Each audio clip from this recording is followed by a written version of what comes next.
Have you ever seen someone like climb the ladder of success? I mean, really make it to the top. Oh, yeah? Like in finance, them running a central bank and now like leading a whole political party. You know, it's Right. kind of like you see that and think, wow, pure brilliance and drive, right? Yeah, totally. But what if like there are some, some questions hiding back in the early days? Interesting. Welcome to Dansplain, where we really get into the nitty-gritty of things that matter. You know, the details. I like it. I'm Lily, and this is Edward. Hey, everyone. And today we are diving deep into some headlines you might have seen about Mark Carney. Oh, yeah. Big story. So he was in charge of both the Bank of Canada and the Bank of England, and now he's heading up the Liberal Party. Wow. What a resume. I know, right?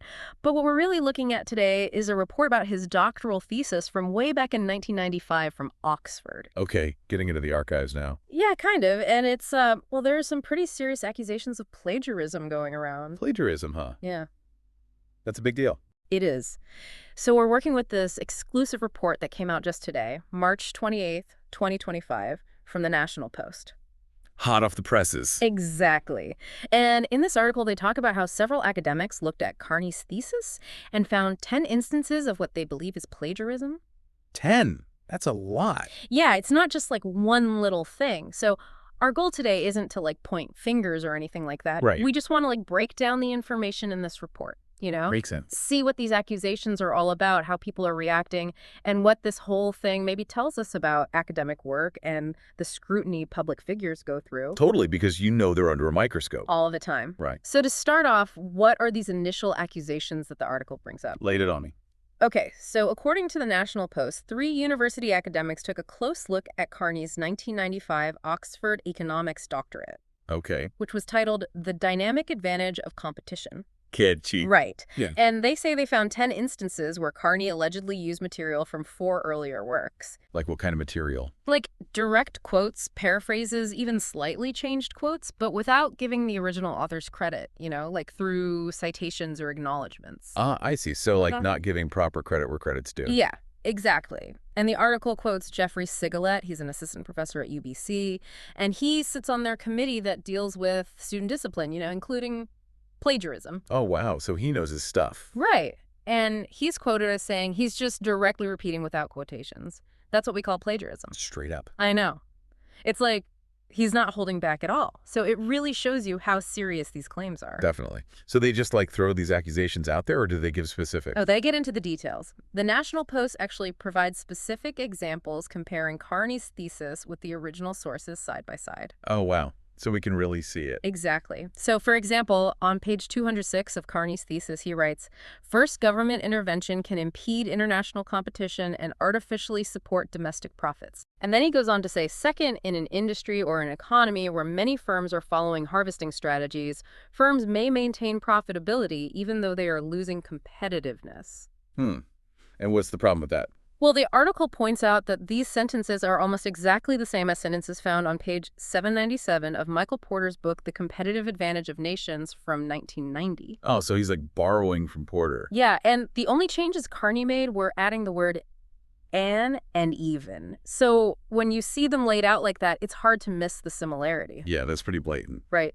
And the key point is that in that whole paragraph of Carney's thesis, there are no quotation marks around those sentences and no footnote referencing Porter at all. So even with those small changes, it's still Porter's ideas and phrasing, but without giving him credit. Exactly. And there's another example that gets into the nuances of academic honesty. Okay, I'm intrigued. So Carney writes in his thesis, "There are 3 reasons why domestic profitability is not a good indicator of true international competitive advantage." But the original sentence in Porter's book was, "Domestic profitability is not a good indication of true international competitive advantage for 3 important reasons." So he just like flipped some words around. Yeah, he swapped indication for indicator and moved important, but Professor Sigalet points out that even these tiny changes, if they're not cited properly, could be seen as what they call patch writing at UBC. Patch writing. Yeah. Interesting.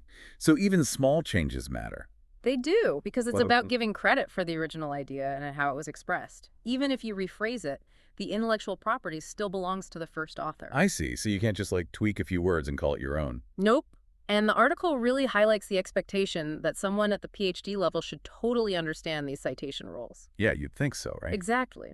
And they go on to compare Carney's writing with Jeremy C. Stein's 1989 article from the Quarterly Journal of Economics. Okay, another source. Yeah, so Stein wrote, in a steady state, signal jamming equilibrium managers will borrow a constant amount each period from the next period's earnings, and the market will correctly anticipate this borrowing. Wow, that's a mouthful. I know, right? And Carney's version is, in the steady state equilibrium, the managers will borrow a constant amount each period, and the market will correctly anticipate this borrowing. So again, super similar. Yep, almost word for word. Yeah. And again, the National Post points out that there's no citation to Stein in that part of Carney's thesis. Starting to see a pattern here. Right. And the last example they give is a comparison with H.S. Shin's 1994 article in the Rand Journal of Economics. Okay. Shin wrote, the setting for the game is a pure exchange economy with a finite number of states. All right. Carney's version is the setting for the game is a pure exchange economy with a continuous number of states. And once again, according to the report, no citation. So it's not just one or two instances. It seems like you might have a habit of this. That's what Professor Sigala suggests. He's quoted saying, it seems like it's all over the dissertation, not just one part. Oh, wow. So this could be a bigger issue than just a few slip-ups. Exactly. So with these pretty serious accusations flying around, what did Carney's team have to say? Yeah, what's their defense? Well, the National Post reached out to his campaign team for a comment. Yeah. Initially, they gave a statement from Margaret Meyer, who was Carney's doctoral supervisor at Oxford. So going right to the source. Yep. And she says very clearly, I see no evidence of plagiarism in the thesis you cited, nor any unusual academic practices. Strong words. Right. And she goes on to call the thesis an impressive and thoroughly researched analysis. So Professor Meyer is basically coming out in full support of Carney's work. Makes sense. I mean, she was his supervisor. Exactly. And she explains that it's normal to have some overlapping language when sources are referenced a lot. Okay, that's fair, I guess. Yeah. She points out that Carney's thesis cites Porter's book like tons of times and that he acknowledged, cited, scrutinized, and expanded on this piece throughout his work. So her argument is that even though there might be similar phrasing, he was engaging with these sources deeply and giving credit where it's due overall. Right. But then the campaign didn't stop there. Later, a spokesperson called the plagiarism accusations an irresponsible mischaracterization of Carney's work. Oh, so they're really pushing back now. Yeah, it seems like they're getting more strategic as this story gets bigger. Well, it is a big deal, especially for someone in his position. Exactly. And the article actually includes Oxford University's own definition of plagiarism. Oh, what do they say?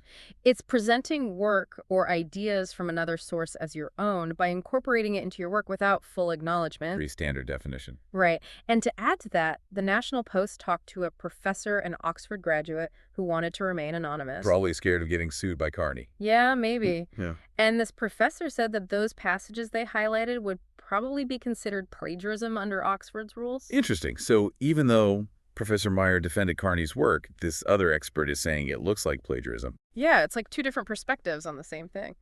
And the anonymous professor also pointed out that Oxford's guidelines on this are pretty typical for universities. So not like Oxford is super strict or anything. Right. Then there's this other detail. The article mentions that Carney's supervisor, Professor Meyer, told CBC that he finished his thesis super fast. Really? How fast? Less than 2 years. And she said it was twice as long as hers. Wow, he must have been working like crazy. Yeah, it sounds like he went through a ton of material in a short amount of time. But the article doesn't say if this speed had anything to do with the potential plagiarism. True. I mean, it could just been him being super dedicated, but also maybe rushing things led to some mistakes. Yeah, it's definitely something to think about. And the article emphasizes how seriously Oxford takes plagiarism. What are the consequences there? Their website says they'll investigate cases, and the penalties could be anything from lower grades to expulsion. Wow, so even if it wasn't intentional, they could still get in big trouble. Exactly. It shows you how important academic integrity is to them. And they even mentioned that this applies even if the plagiarism was unintentional. So it's not just about being deliberately dishonest, but also about being careless or sloppy. Right. It's about upholding those academic standards no matter what. And the report also touches on some past cases where public figures faced consequences for plagiarism in their academic work. Oh, like what kind of cases? They mention resignations of university presidents and even European ministers. Wow, so it can really ruin careers. Yeah, and they specifically mention Claudine Gay, who recently resigned as president of Harvard because of plagiarism allegations. Mm-hmm. Makes you wonder if this could affect Carney's political aspirations. It's definitely a possibility, especially since he's aiming for such a high-profile position. Yeah, the public expects a certain level of integrity from their leaders. For sure. And lastly, the academics the National Post interviewed basically said there's no way someone at the PhD level wouldn't understand how to properly cite sources. So they're saying it's unlikely that these were just innocent mistakes. Exactly. They're saying that at that level, you're expected to know those rules inside and out. Makes you think, huh? Right. So just to sum things up for you, this National Post report brings up specific accusations of plagiarism in Mark Carney's 1995 doctoral thesis. Right. And they back it up with direct comparisons between his writing and work from other scholars. Got it. Now, Carney's campaign and his supervisor have defended the thesis, saying he referenced those sources a lot and that the allegations are misrepresenting his work. Right. Two sides to every story. But other academics who looked at the evidence say it does look like plagiarism based on normal university standards. Okay. And as we've talked about, these kinds of accusations can have serious consequences, both in academia and in public life. Makes sense. So this brings up a really interesting question for you. In today's world, with information everywhere and so much pressure to be original, what does it even mean to be original? That's a big one. It is. And how should we judge situations where the lines of attribution get blurry, especially when it involves people in positions of power? Yeah, especially when there's so much at stake. Exactly. So if you're interested in these kinds of deep dives into academic integrity and how public figures are scrutinized, make sure you subscribe to Dansplain for more. Definitely subscribe. And you can always visit us at www.dansplain.xyz for the latest episodes, articles, and more. We've got you covered. That's right. So until next time, keep questioning, keep exploring, and we'll see you on the next deep dive. See you later.